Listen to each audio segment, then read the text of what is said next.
আমার ক্লাসে সবাইকে স্বাগত। আজ আমরা ক্লাস 4 এর বাটারফ্লাইয়ের পেজ নাম্বার 33 অ্যাক্টিভিটি 8B তে এখানে 4টি ওয়ার্ডস দেওয়া হয়েছে। এই 4টি ওয়ার্ডস দিয়ে কি করতে বলা হয়েছে? সেন্টেন্স মেকিং করতে বলা হয়েছে। তো প্রথমেই দেখো আছে এগ্রিজ। এগ্রিজ মানে একমত হওয়া।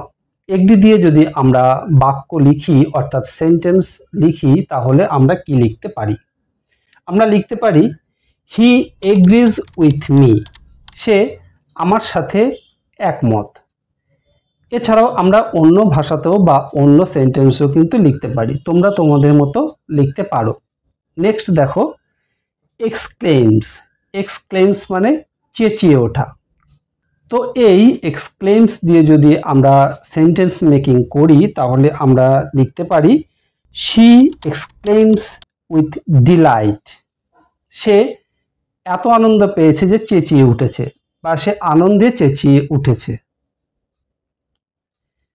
নেক্সট দেখো ক্রাউড। ক্রাউড মানে ভিড় বা জটলা।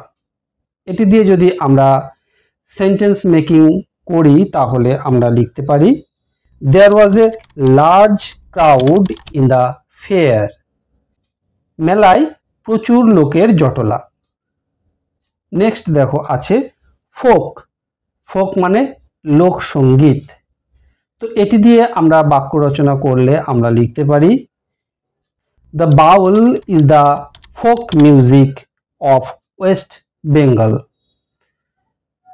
বাউল হলো পশ্চিমবঙ্গের লোকসঙ্গীত। আমি আমার মতো করে এই 4টি শব্দের সেন্টেন্স তৈরি করে দিলাম।